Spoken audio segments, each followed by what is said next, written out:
Dan sekarang saya akan bacakan dulu pertanyaan yang sudah masuk di email sebelum ibu-ibu boleh bertanya lagi. Email ini datang dari hamba Allah, seorang laki-laki di hatikehati@an.tv. Assalamualaikum warahmatullahi wabarakatuh. Waalaikumsalam. Mah, saya sudah 5 tahun menceraikan atau talak satu istri saya secara diam-diam. Surat cerai dari pengadilan agama sudah saya terima, namun untuk istri saya belum saya berikan. Dan saya juga belum beritahu dia. Saya tidak berani memberitahu dia karena sifatnya yang tidak baik. Jika tahu dia akan menghancurkan kehidupan saya dan pekerjaan saya. Karena bermacam-macam sifatnya yang buruk sebagai istri, maka kami bercerai. Sejujurnya dia hanya ingin uang dari saya dan takut hidup miskin. Sebelum saya mendaftar penceraian kami sudah sepakat bercerai, tapi tiba-tiba dia nggak mau diceraikan. Padahal semua harta, isi kendaraan sudah dibawa semuanya. Kami tidak punya anak kandung, tapi anak angkat satu. Menurut mama saya harus gimana? Saya yakin kalau itu yang terjadi dengan rumah tangga Anda mendingan ngomong sama istri Anda. Karena orang yang sudah bercerai itu sudah menjadi orang lain. Tidak boleh bersentuhan, tidak boleh berpegangan, apalagi kalau masih serumah. Itu hukumnya adalah haram.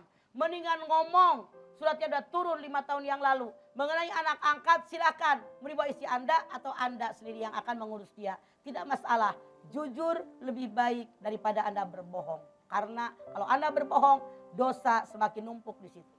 Karena takutnya mah ini istrinya suka ngancem-ngancem, akan gua hancurin hidup lo, kerjaan lo segala macam gitu kalau Allah, jangan takut sama bini begitu, nggak dapat ridho dari Allah. Minta sama Allah perlindungan, kenapa tidak? Sejuta manusia ingin menghancurkan seseorang, kalau Allah tidak berkehendak bakalan hancur. Sejuta manusia ingin mengangkat seseorang, kalau Allah tidak berkehendak akan keangkat. Jangan takut, mohon sama Allah, kerjakan perintah Allah. Jauh yang dilarang oleh Allah. Saya doakan Anda biar Anda selamat kalau benar apa yang Anda katakan. Iya, begitu ya, hamba Allah. Dan sekarang langsung ibu-ibu dari Majelis Taklim lagi yang ingin bertanya. Ya, sebelah sini boleh. Iya. Ayo Pinky. Silakan. Bismillahirrahmanirrahim. Gede banget. Assalamualaikum warahmatullahi wabarakatuh. Waalaikumsalam. Saya Ibu Hamidah dari Majelis Taklim Jamiatul Ya, Ummahat. Pemide. Mau bertanya nih, Ma. Sok. Bagaimana apabila kita tahu suatu saat anak kita berkata bohong, bagaimana caranya kita menegurnya agar dia mau mengaku tapi tidak terpaksa gitu, Ma. Ya. Terima kasih. Kalau kita tahu anak kita berbuat bohong, panggil. Duduk sayang, duduk. Barusan ngomong apa? Benar, buktinya mana? Mama tahu apa yang kamu katakan bohong. Tidak boleh begitu, dosa. Kalau kamu melakukan kebohongan akan diikuti dengan kebohongan-kebohongan yang lain. Mendingan sekarang jujur. Mama sudah tahu si Ano ngomongnya begini. Coba ngomong benar. Tadi yang kamu katakan benar apa salah? Kalau kita tahu dia adalah salah, terus kita luruskan. Yang dia katakan bohong. Anda bilang Allah maha melihat dan maha mendengar dengan apa yang kita lakukan. Wajib langsung dikasih tahu pada saat itu. Jangan besok Iya. Kalau di besok ini udah lupa. Kapan mama? Ngarang aja. Dasar emang mau ngomel mulu. Saat dia melakukan kebohongan, duduk. Ngomong langsung. Jangan depan orang. Dia malu. Dia pasti gengsi. Ngomong langsung. Katakan, itu salah. Allah mencatat apa yang kamu lakukan. Itu dosa. Langsung bicara. Iya. Ku anfusakum wa ahlikum naro. Begitu Pemide. Terima kasih, Iya. Mama. Jadi kalau ya, kenapa? Assalamualaikum warahmatullahi Waalaikumsalam. wabarakatuh. Waalaikumsalam warahmatullahi wabarakatuh. Ya, kalau kita membiarkan anak berbohong justru itu malah lebih menghancurkan. Artinya kita Ya. menghancurkan anak. Ya. Mengizinkan dia berbohong. Artinya kita ikut berbohong. Allah murka dengan kita, dengan anak kita, dengan rumah tangga kita. Hancur kita semua. Ya langsung kita bicara saat itu. Begitu Pemide. Gitu Pak Umide. Oke Pak Umide. Ya, setelah Pak Umide ada lagi yang mau nanya? Iya, silakan Bu. Assalamualaikum warahmatullahi wabarakatuh. Waalaikumsalam. Nama saya Ibu Eis dari Majelis Taklim Makkah Bukit Cimanggu City Bogor. Mangga. Maka. Mama kan menurut pandangan Islam suap menyuap Ya nggak apa-apa Bu ya. di luar tema ya, Ma. Oh iya boleh. Tenawan-tenawan Bu. Kalau menurut pandangan Islam kan kalau suap menyuap itu tidak diperbolehkan ya, Ma. Ya.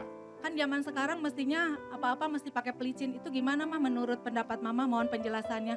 Wabillahi taufiq wal hidayah. Wassalamualaikum warahmatullahi wabarakatuh. Waalaikumsalam. Rasul bersabda, yang nyuap, yang disuap, yang nganterin perantaraan, semuanya adalah berdosa.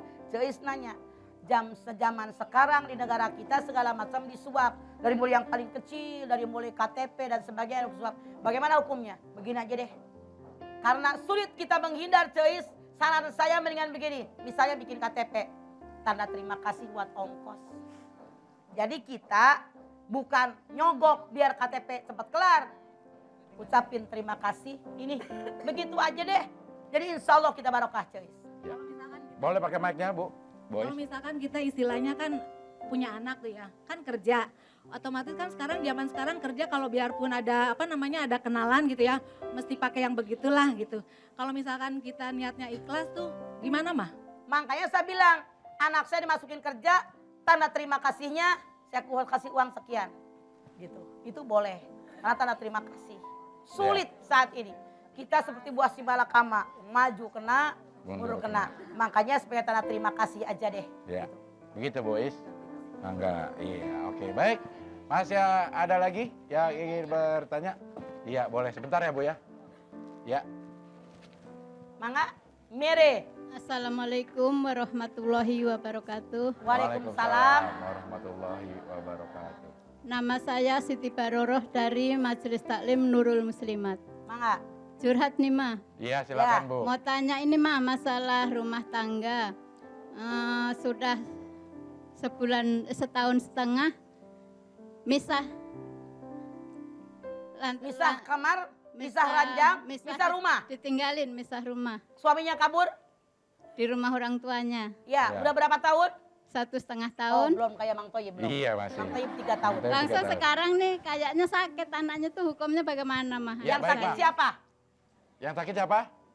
Suaminya yang kabur, yang pulang ke rumah orang tuanya. Iya. Ya biarin Ya. aja. Iya.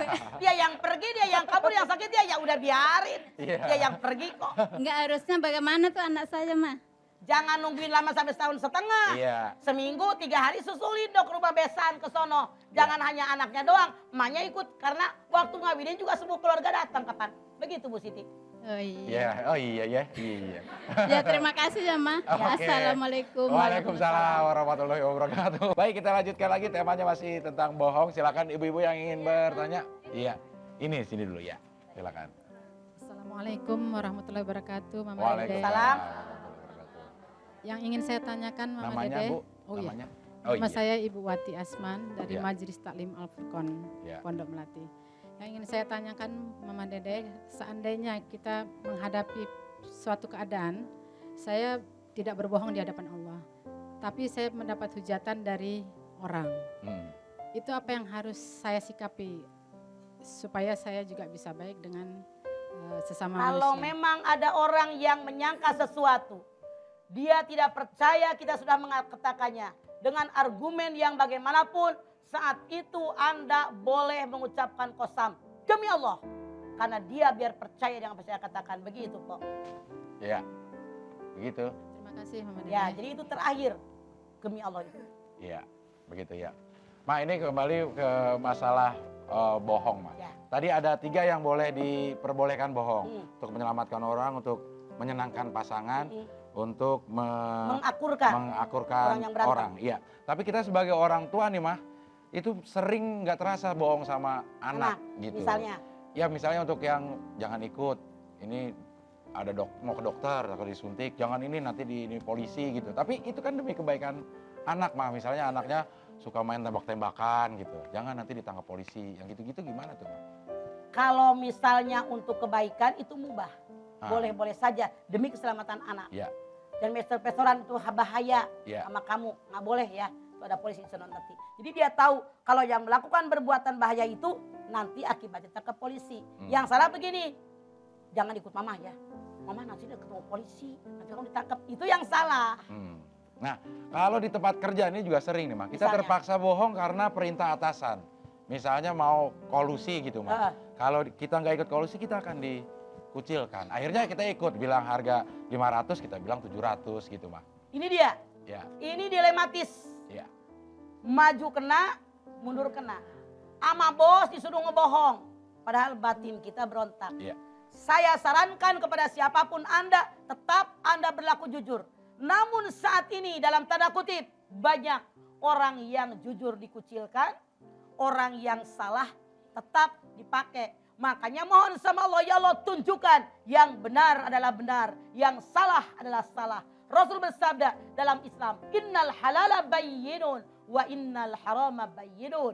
Yang halal jelas, yang haram jelas. Allah berfirman dalam Al-Quran, sampaikan kebenaran, walau murron, walaupun pahit, walaupun kita dipecat, menyampaikan kebenaran, biarin aja, minta sama Allah, jangan takut nggak makan. Allah pasti berikan jalan buat kita orang yang jujur. Jangan takut, yuk maju terus. Selama kita benar, kata Allah dalam Al-Quran, kata hadis Nabi, jangan takut dengan siapapun, takut hanya kepada Allah. Percaya sama saya, aman hidup kita.